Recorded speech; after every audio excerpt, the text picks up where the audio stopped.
these things are designed to bring us to God. When we ask a saint to intercede for us,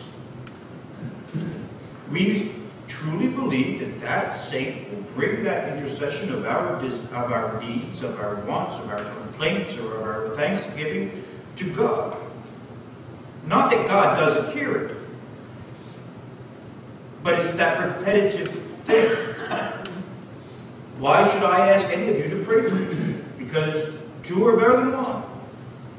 Three is better than one. A whole crowd is better than one person praying. Someone has cancer. Someone has a problem. Someone has serious medical issues. Prayers go out to all the monasteries, to every parish. Emails, blanket, on the clergy list. So-and-so is going through a difficult medical condition. Please add him to your prayer list. And they're at it. And of course that person can pray. His family can pray. But so can we all. And what is there to lose from that? Nothing. What is there to gain? Everything. When we say prayers, we get grace. When we say our prayers, we get a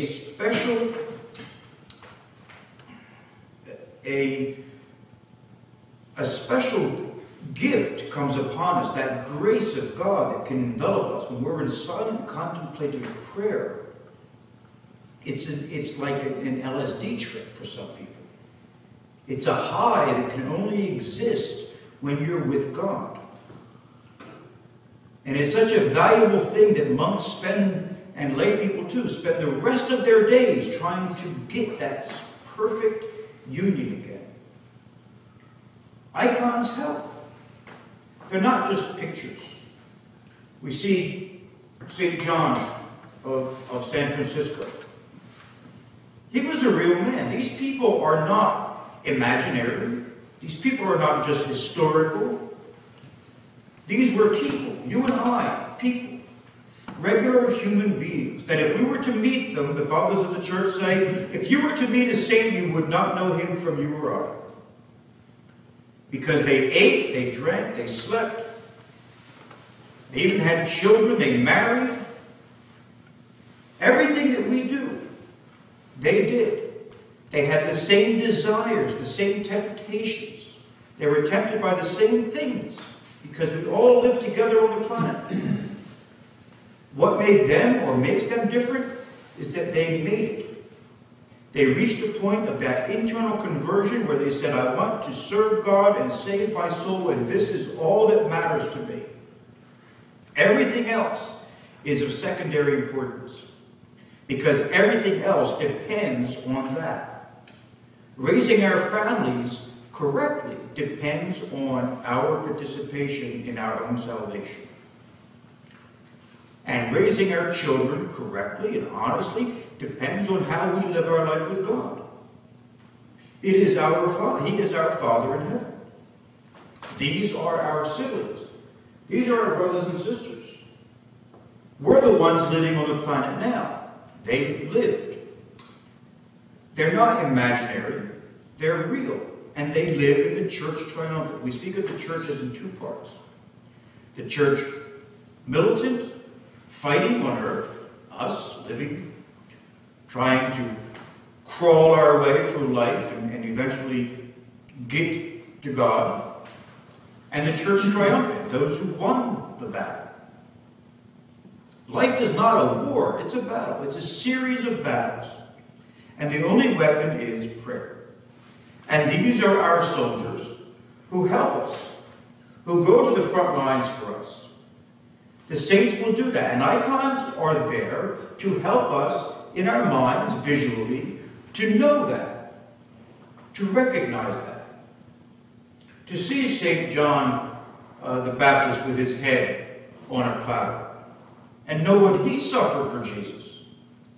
To see all the saints of Russia and know how blessed the Russian land is. Or, yes, is. There are bursts through history where lands can be, but look at how communism only lasted 80 years. And look at Persia. Wiped out. Been Iran now for how many years? Look at Turkey. Constantinople doesn't exist anymore, it's Istanbul. Hasn't existed for centuries. But because Russia the land is blessed by the blood of the martyrs. It was only allowed to suffer, it was only meant to suffer 80 years. That's an amazing miracle.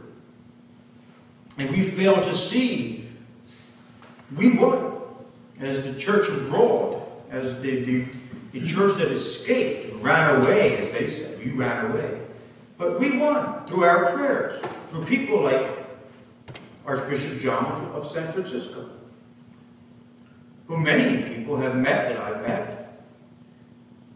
And all of these people are the same. None of them are great mysteries. They're all people. St. Nicholas, who this church is dedicated to, was a real person. He slapped Arius at the First Ecumenical Council. You know, that's something that people think of, you know, that we can't be angry. It's normal to be angry.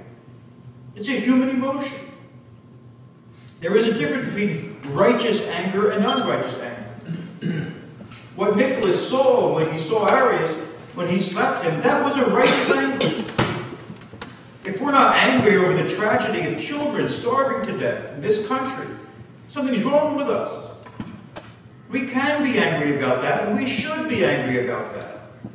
When we see injustice in society or in the world, we can be righteously angry about that. When we're just morally just upset, just mad at the world, that's unrighteous anger. There's no reason to be angry about that, about getting stuck in traffic or having whatever is going wrong. There is a righteous anger and an unrighteous anger.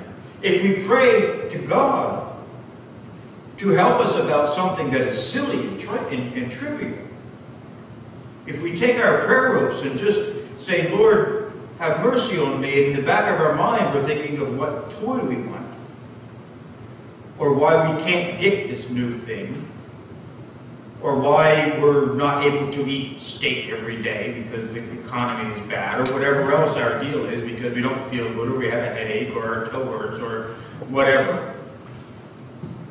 If our mind is not clear, then we're not really communicating with God.